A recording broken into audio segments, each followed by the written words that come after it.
কেন ভয় করবেন? যে পরকালে আপনার কোনো বন্ধু থাকবে না, বাবা মা থাকবে না, আত্মীয় স্বজন থাকবে না, কোনো পাড়া প্রতিবেশী থাকবে না, কেউ আপনাকে সেদিন সাহায্য করবে না। আল্লাহ তাবারক ওয়া তাআলা বলেন এই মর্মে, ইয়াওমা ইয়াফিরুল মারউ মিন আখিহি ওয়া উম্মিহি ওয়া আবিহি ওয়া সাহিবাতিহি ওয়া বানিহি। যেই দিন তোমার ব্যক্তি থেকে ব্যক্তি পলায়ন করবে এবং ভাই তার ভাই থেকে পলায়ন করবে, সন্তান তার মা থেকে পলায়ন করবে, সন্তান তার বাবা থেকে পলায়ন করবে, বাবা তার সন্তান থেকে পলায়ন করবে। এরকম একে অপরের সেদিন ভয়ে পালিয়ে যাবে। ভয়টা কিসের? বিপদের ভয়। এই ভয়ে সেদিন পাশে কেউ থাকবে না, সেদিন পলায়ন করতে থাকবে। ভয় করবে কেন? পৃথিবী ধ্বংসের প্রথম একটি লক্ষণ হচ্ছে ভূমিধস, ভূমিকম্প। এই ভূমিকম্প হয়ে আপনার পৃথিবী, আপনার যখন ইসরাফিল আলাইহিস সালাম সিংহায় ফুৎকার দিবেন, সেখানে তিনটি ফুৎকারের কথা। প্রথম ফুৎকারের পৃথিবী ঝাঁকুনিতে একেবারে জিলজাল দিয়ে আপনার পৃথিবী ধ্বংস হয়ে যাবে।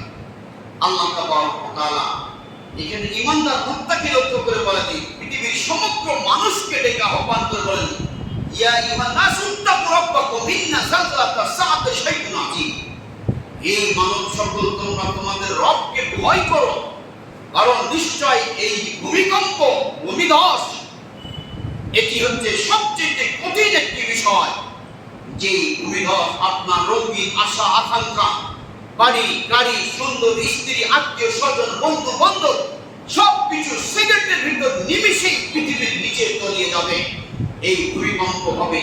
অতএব আল্লাহ তাবারক ওয়া তাআলা পৃথিবী ধ্বংস করার আগেই তোমরা তোমাদের রবকে ভয় করো, অর্থাৎ তোমরা রবের পথে আসো, রবের মুখী হও, রবের ইবাদতের দিকে তোমরা ফিরে আসো, নচেত তোমাদের কঠিন একটি শাস্তির সম্মুখীন হবে।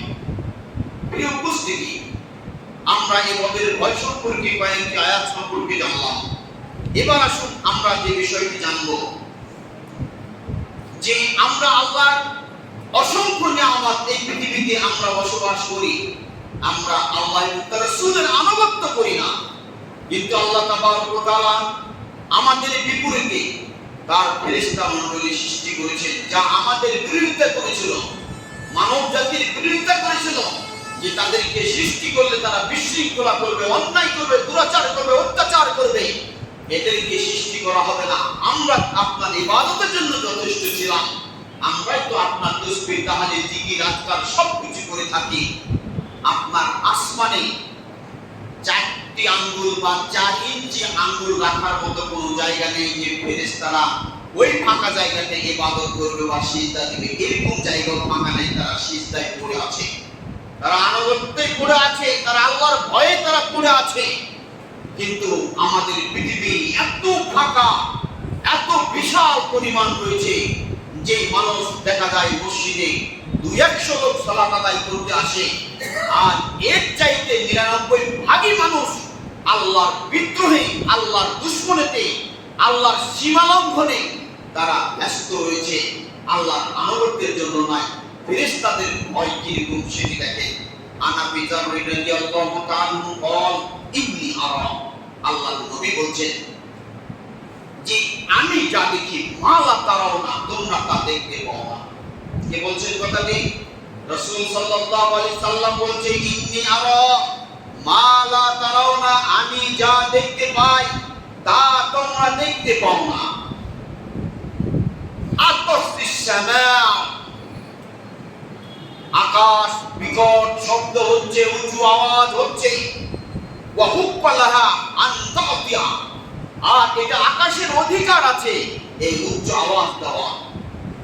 আমরা যদি মনে করে থাকি এই আকাশে ফেরেশতা মণ্ডলীর জিকির, আজকারের, তাসবিহ, তাহলিল হচ্ছে, সেখানে তারা আল্লাহর আনুগত্যের জন্য সর্বদাই তারা নিয়োজিত রয়েছে, অতএব আসমান সেখানে সেই গুঞ্জন হচ্ছে। এটি একটি।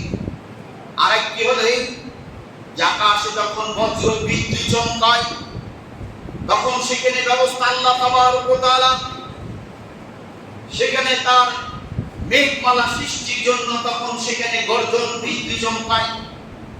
যা এখনো পর্যন্ত আধুনিক বিজ্ঞান সহ পুরাতন বিজ্ঞানী কেউ এই বিদ্যুৎ ধরার মতো শক্তি নেই।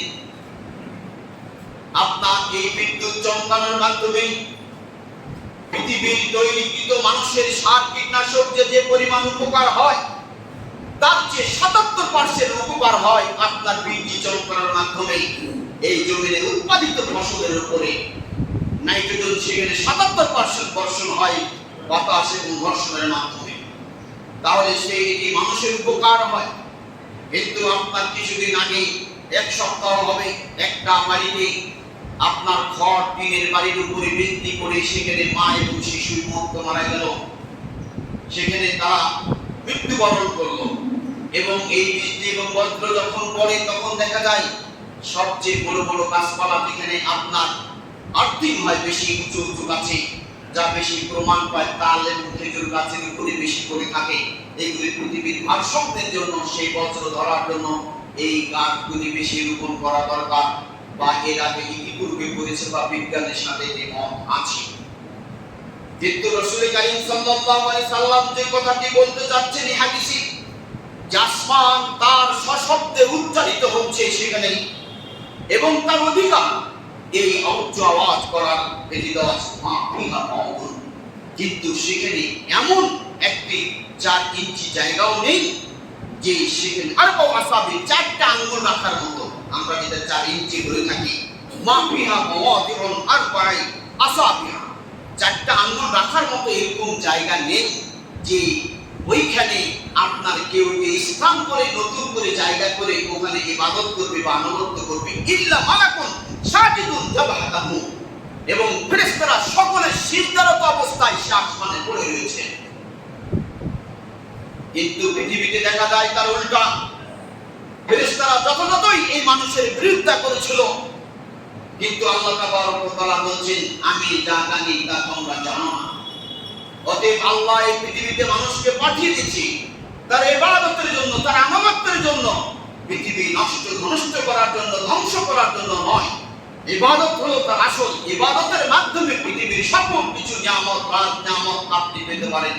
কিন্তু ইবাদত বিমুখ হয়ে, আল্লাহ আনুগত্যহীন হয়ে, রাসূলের দ্বীনহীন হয়ে আমি আপনি জীবন যাপন করলেও আমার আপনার কখনো এই পরিত্রাণ বা এই মুক্তি পাওয়া কখনোই কখনো সম্ভব নয়।